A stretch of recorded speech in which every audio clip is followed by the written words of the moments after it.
ശരത്ത്, പ്രധാനമന്ത്രി നരേന്ദ്രമോദി ഓപ്പറേഷൻ സിന്ദൂറിന് ശേഷം ഓരോ വേദികളിലും ഈ ഓപ്പറേഷൻ സിന്ദൂറിനെ കുറിച്ച് വർണ്ണിക്കുന്നത് വളരെ വ്യത്യസ്തകരമായിട്ടാണ്. ഇപ്പോൾ ഏറ്റവും പുറത്തു വരുന്ന ഒരു വാർത്ത പ്രകാരം പ്രധാനമന്ത്രി നരേന്ദ്രമോദി പറഞ്ഞിരിക്കുന്ന ഒരു വാക്കാണ് സിന്ദൂരം എന്ന് പറയുന്നത് ഇന്ത്യയുടെ ശക്തിയായി മാറിയിരിക്കുന്നു എന്നത്.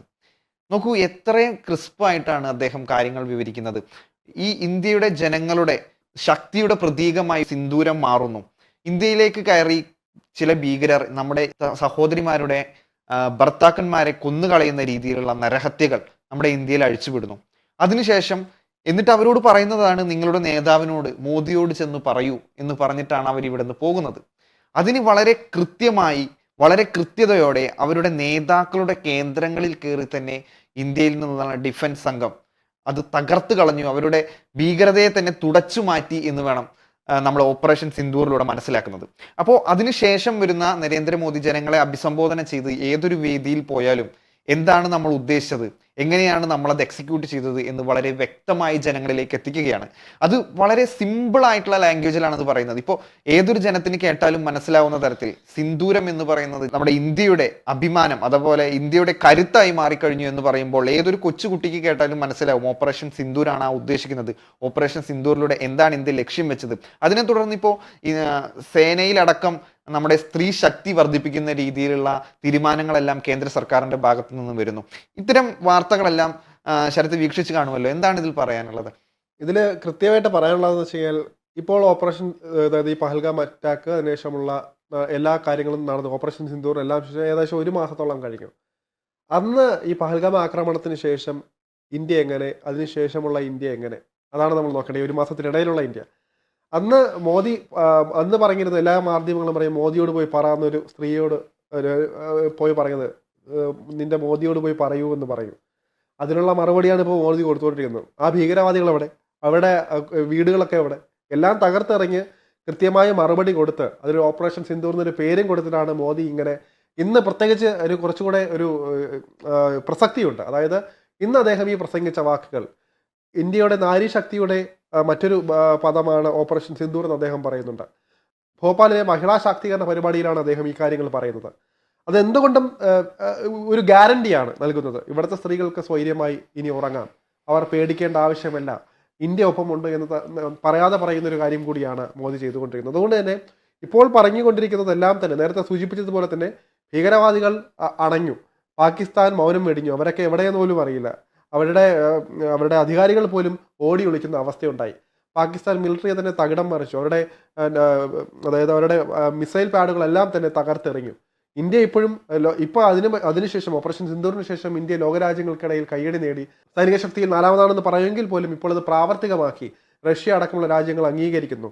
ആയുധ കച്ചവടത്തിൽ വലിയ കുതിപ്പുണ്ടാക്കുന്നു. ചൈനയുടെ പതർച്ച, പാകിസ്ഥാന്റെ നിലനിൽപ്പില്ലായ്മ, ഇതെല്ലാം തെളിയിക്കുന്ന ഒരു ഘടകങ്ങളായി മാറുന്ന സാഹചര്യമാണ് പിന്നീടുണ്ടായത്. അതുകൊണ്ട് തന്നെ മോദി പറയുന്ന ഓരോ വാക്കിനും വിലയുണ്ട്. അന്ന് പ്രതിപക്ഷമടക്കം ചോദിച്ചിരുന്നു, പ്രധാനമന്ത്രിയുടെ ഭാഗത്ത് നിന്ന് മറുപടിയൊന്നും ഉണ്ടായില്ലല്ലോ എന്നുള്ള രീതിയിൽ, അല്ലെങ്കിൽ നമ്മുടെ സൈന്യം തിരിച്ചടിച്ചില്ല എന്നുള്ള രീതിയിലൊക്കെ പ്രതിപക്ഷമടക്കം ആലോചിച്ചു. പക്ഷേ അതിനുള്ള കൃത്യമായ മറുപടി കൊടുത്തു.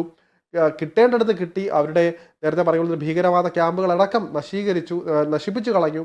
അതിനുശേഷമാണ് മോദി ഇപ്പോൾ എല്ലാം കഴിഞ്ഞിട്ട് എല്ലാ വേദികളിലും കൃത്യമായി മുന്നറിയിപ്പ് തരുന്നുണ്ട്. മോദി ഒരു വശത്ത് ഇന്ത്യയിലെ ജനങ്ങൾക്കെല്ലാം തങ്ങളുടെ രക്ഷകനായി താൻ ഉണ്ട് എന്ന് പറയുമ്പോൾ, മറുവശത്ത് നിന്ന് ആലോചിക്കുക, വിദേശ രാജ്യങ്ങളിൽ നമ്മുടെ വിവിധ രാഷ്ട്രീയ പാർട്ടിയിലെ എല്ലാവരും കൂടെ ചേർന്നുള്ള ഒരു പ്രതിനിധി സംഘം ലോകമാകമാനം ഇന്ത്യയുടെ നന്മയ്ക്കും പാകിസ്ഥാന്റെ ദുഷ്കരമായ പ്രവൃത്തികളും എടുത്തു കാണിച്ച് അവർ അവിടെ കയ്യടി നേടുന്നു. അങ്ങനെ മൊത്തത്തിൽ ഇന്ത്യയുടെ ഒരു മാറ്റം, നേരത്തെ സൂചിപ്പിച്ചതുപോലെ പഹൽഗാം അറ്റാക്കിന് ശേഷമുള്ള ഇന്ത്യ ഇങ്ങനെയാണ്, ഓപ്പറേഷൻ സിന്ദൂറിന് ശേഷമുള്ള ഇന്ത്യ ഇങ്ങനെയാണ്, ഇതെല്ലാം വിളിച്ചു പറഞ്ഞുകൊണ്ടിരിക്കുന്നത്. അതുകൊണ്ട് തന്നെ മോദിയുടെ വാക്കുകൾക്ക് ഇപ്പോഴും പ്രസക്തി ഉണ്ടെന്ന് തന്നെ പറയാം. ഇവിടെ പഹൽഗാം ആക്രമണത്തിന് മുൻപ് എങ്ങനെയാണോ അതിർത്തി ഉണ്ടായിരുന്നത്, അതുപോലെ തന്നെ അതിർത്തികളെല്ലാം മാറുന്നുണ്ട്. അതേസമയം ഇന്ത്യ ജാഗ്രതയോടെ തന്നെയാണ് മുന്നോട്ട് പോകുന്നത്. കാരണം എസ് ജയശങ്കറിന്റെ ഒരു പ്രസ്താവനയിൽ പറയുന്നുണ്ട്, അദ്ദേഹം ആണവായുധ ഭീഷണിയൊന്നും ഇന്ത്യയോട് വേണ്ട, നമ്മൾ എങ്ങനെയാണോ നമ്മളോട് പെരുമാറുന്നത്, അതിനപ്പുറം നമുക്ക് തിരിച്ചടിക്കാൻ കഴിയും. അതുകൊണ്ട് നേരെ പോയാൽ നേരെ തന്നെ. അല്ല, ഇനിയും ഇതുപോലെയുള്ള പ്രകോപനങ്ങൾ സൃഷ്ടിക്കാനാണ് നിങ്ങൾക്ക് ഉദ്ദേശമെങ്കിൽ അതേ രീതിയിൽ തന്നെ നമ്മൾ തിരിച്ചടിക്കും. കാരണം ഇപ്പോഴും പറയുന്നത് ഓപ്പറേഷൻ സിന്ദൂർ അവസാനിച്ചിട്ടില്ല എന്നതാണ്. എല്ലാം ശാന്തമായി തന്നെ മുന്നോട്ട് പോകാനാണ് ഞങ്ങൾക്ക് ആഗ്രഹം. ഞങ്ങളായിട്ടൊരു പ്രശ്നത്തിനും അങ്ങോട്ട് പോകുന്നില്ല എന്ന് പറയുന്നതിനോടൊപ്പം തന്നെ ഇന്ത്യ പറയുന്ന മറ്റൊരു കാര്യം എടുത്തു പറയേണ്ടത് ഓപ്പറേഷൻ സിന്ദൂർ ഇനിയും അവസാനിച്ചിട്ടില്ല എന്ന് അടിവരയിട്ട് പറയുന്നതാണ്. ഓരോ രാജ്യങ്ങളിൽ ചെന്ന് നമ്മൾ നമ്മുടെ പ്രതിനിധി സംഘങ്ങൾ, ശശി തരൂർ അടക്കമുള്ള സർവകക്ഷി സംഘങ്ങൾ ചെന്ന് പറയുന്നത് ഞങ്ങളുടെ സഹോദരിമാരെ അവർ ലക്ഷ്യം വെച്ച് വന്നു, അതിർത്തി കടന്ന് ഞങ്ങളുടെ സഹോദരിമാരെ അവർ ലക്ഷ്യം വെച്ചു. ഇനിയും ഇതുപോലെ എന്തെങ്കിലും അനിഷ്ട സംഭവങ്ങൾ സംഭവിച്ചാൽ ഒരിക്കലും ഇന്ത്യ കയ്യും കെട്ടി നോക്കിയിരിക്കില്ല.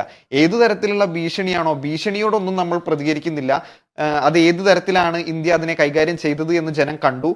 ഭീഷണി പ്രകോപിതനായി അങ്ങോട്ട് കയറി ജനങ്ങളെ ഉപദ്രവിക്കുന്ന രീതിയൊന്നും ഇന്ത്യയുടെ രീതിയല്ല. ഞങ്ങളുടെ അതിർത്തിയിലുള്ള സഹോദരന്മാർ, അങ്ങനെയാണ് അഭിസംബോധന ചെയ്യുന്നത്, ഞങ്ങളുടെ അതിർത്തിയിലുള്ള സഹോദരന്മാർ ഞങ്ങളെ ഉപദ്രവിക്കാനായി ഇന്ത്യയിലോട്ട് കടന്നു വന്നു. അതിനെ ഞങ്ങൾ വേരോടെ പിഴുതെറിയാൻ ശ്രമിച്ചു. ഭീകരവാദി കേന്ദ്രങ്ങളുടെ തലവന്മാരുടെ കേന്ദ്രങ്ങളെ ഞങ്ങൾ ലക്ഷ്യം വെച്ചു. കൃത്യതയോടുകൂടി അത് തകർക്കാൻ ഞങ്ങൾക്ക് കഴിയുകയും ചെയ്തു. ഇനിയും ഭീകരതയ്ക്കെതിരെയുള്ള ഇന്ത്യയുടെ നിലപാട് ഇത് തന്നെയായിരിക്കും. ഒരിക്കലും ഇന്ത്യ അങ്ങോട്ടൊരു അറ്റാക്കിനോ അല്ലെങ്കിൽ വെറുതെ ഒരു പ്രകോപനത്തിനോ നിൽക്കില്ല. പക്ഷേ ഇങ്ങോട്ട് കയറി ഞങ്ങൾ ഇന്ത്യയിൽ ജീവിക്കുന്ന ജനങ്ങളുടെ, അതായത് ഇന്ത്യയിൽ ജീവിക്കുന്ന ജനങ്ങളെ പറ്റി പറയുമ്പോൾ ഇതിന് പാകിസ്ഥാൻ ചെയ്യുന്ന മറ്റൊരു കാര്യം, മുസ്ലിങ്ങളെ ടാർഗറ്റ് ചെയ്തിട്ടാണ് ഇന്ത്യ ഈ അറ്റാക്ക് നടത്തിയത്. ഓപ്പറേഷൻ സിന്ദൂർ ഇസ്ലാമിനെതിരെയുള്ള ഒരു അറ്റാക്ക് ആയിരുന്നു എന്ന രീതിയിൽ പല ലോകരാജ്യങ്ങൾക്ക് മുന്നിലും അവതരിപ്പിക്കാനുള്ള ഒരു ശ്രമമുണ്ടായി. അതിനെതിരെയൊക്കെ ഒവൈസിയുടെ നേതൃത്വത്തിലുള്ള സംഘം അറബ് രാജ്യങ്ങളിലൊക്കെ പോയി നടത്തിയ പ്രസ്താവനകൾ നമ്മൾ കണ്ടതാണ്. ഏതൊരു കാര്യം എടുത്തു നോക്കിയാലും ഓപ്പറേഷൻ സിന്ദൂറിന് ശേഷം ഇന്ത്യ പ്ലാൻ ചെയ്ത എല്ലാ കാര്യങ്ങളും വളരെ കൃത്യതയോടും വ്യക്തതയോടും കൂടിയാണ് നടന്നത്. അതിൽ നമുക്ക് അഭിമാനിക്കാവുന്ന കാര്യമാണ്. അതിൽ എടുത്തു പറയേണ്ട കാര്യം, എസ് ജയശങ്കർ അടക്കം എല്ലാ രാജ്യങ്ങൾക്ക് മുമ്പിലും വെക്കുന്ന പ്രസ്താവനകൾ, ഇന്ത്യ അറ്റാക്ക് ചെയ്ത രീതി, ഒരിക്കലും ഇന്ത്യ അങ്ങോട്ട് കയറി അറ്റാക്ക് ചെയ്യുകയായിരുന്നില്ല. ഇങ്ങോട്ട് ഇനിയും പ്രകോപനത്തിന് വന്നാൽ മാത്രം അങ്ങോട്ടും ഇതിന് വലിയ പ്രത്യാഘാതം തിരിച്ചുണ്ടായിരിക്കും. അത് മനസ്സിൽ വെക്കണം എന്നാണ് പറയുന്നത്. സൈനിക വിന്യാസമൊക്കെ പിൻവലിച്ച് ഇപ്പോൾ രണ്ട് രാജ്യങ്ങളും സാധാരണ നിലയിലേക്ക്, അതായത് പഹൽഗാം അറ്റാക്ക് അല്ലെങ്കിൽ ഓപ്പറേഷൻ സിന്ദൂറിന് ശേഷമുള്ള അതിന് ശേഷമുള്ള മാറ്റി പഴയ പോലെ ആക്കിയിട്ടുണ്ടെങ്കിൽ പോലും ഇപ്പോൾ പാകിസ്ഥാൻ ഒന്ന് അറയ്ക്കും. എന്ന് വെച്ചാൽ ഇന്ത്യയാണ് ആ നടപടി സ്വീകരിച്ചത്. കോൺഫിഡൻ്റ് ആണ് ഇന്ത്യ, അത് തന്നെ വ്യക്തമാണ്. ഇപ്പോൾ ജയശങ്കറിൻ്റെ വാക്കും അതുപോലെ തന്നെയാണ്. ആണവ ഭീഷണി വന്നാലും പേടിക്കുന്ന കാര്യമൊന്നുമില്ല. അത് പറയാൻ അത്ര കോൺഫിഡൻ്റ് ആയിട്ട് പറയാൻ കാരണം, എതിരാളികൾ ഇപ്പോൾ ഭയക്കുന്നത് ഇന്ത്യയുടെ കൈവശമുള്ള ആയുധങ്ങളെ കുറിച്ച് ആലോചിച്ചല്ല. ആണവശക്തി എന്ന് പറയുമ്പോൾ കൈവശമുള്ള ആയുധങ്ങളെ കുറിച്ചല്ല, ഇനി എന്തെല്ലാം ഉണ്ടാകുമെന്ന് ആലോചിച്ചാണ് അവർ ടെൻഷൻ അടിക്കുന്നത്. കാരണം ഇന്ത്യയുടെ പല എക്യുപ്മെൻറ്റ്സും, അതായത് മിഷനറീസിനെ കുറിച്ചും അറിയുന്നത് ഈ ഒരു അറ്റാക്കിന് ശേഷമാണ്. അത് പ്രയോഗിച്ചപ്പോഴാണ് ഇവരുടെ കയ്യിൽ ഇതൊക്കെ ഉണ്ടായിരുന്നു, നമ്മൾ എത്രമാത്രം ദുർബലരാണ് ഇന്ത്യക്ക് മുന്നിലെന്ന് തിരിച്ചറിഞ്ഞത്. അതുകൊണ്ട് ഇനി ആണവശക്തിയുമായിട്ട് ഇനി പാകിസ്ഥാൻ വരികയാണെങ്കിൽ അതിനുള്ള മറുപടി ഇന്ത്യയുടെ കയ്യിലുണ്ട്. പക്ഷേ ഇന്ത്യ ഇങ്ങനെ ബഹളം വയ്ക്കുകയൊന്നുമില്ല പാകിസ്ഥാനെ പോലെ, ഇപ്പം പൊട്ടിക്കും എന്ന് പറയുന്നില്ല. ഇന്ത്യ സമയമാകുമ്പോൾ അത് കൊടുക്കും. ഇന്ത്യയുടെ ഈ ഒരു മൗനമാണ് ഇപ്പോൾ പാകിസ്ഥാനെ പേടിപ്പിച്ചുകൊണ്ടിരിക്കുന്നത്. മോദി പറയുന്നത് ഇവിടുത്തെ സ്ത്രീകൾക്കെതിരെ, അതായത് നമ്മുടെ ഒരു അതിർത്തി കടന്നു വന്ന നമ്മുടെ ജനങ്ങളെ തൊട്ടാൽ അതിന് മറുപടി കൊടുക്കുക തന്നെ ചെയ്യുമെന്നുള്ള കാര്യങ്ങൾ. പക്ഷേ നമ്മുടെ കയ്യിൽ അതിനും മാത്രം സംവിധാനങ്ങളുണ്ട്. അതുകൊണ്ട് തന്നെ പാകിസ്ഥാൻ ഇനി മണ്ടത്തിലൊന്നും കാണിക്കില്ല എന്ന് തന്നെ നമുക്ക് വിശ്വസിക്കാം.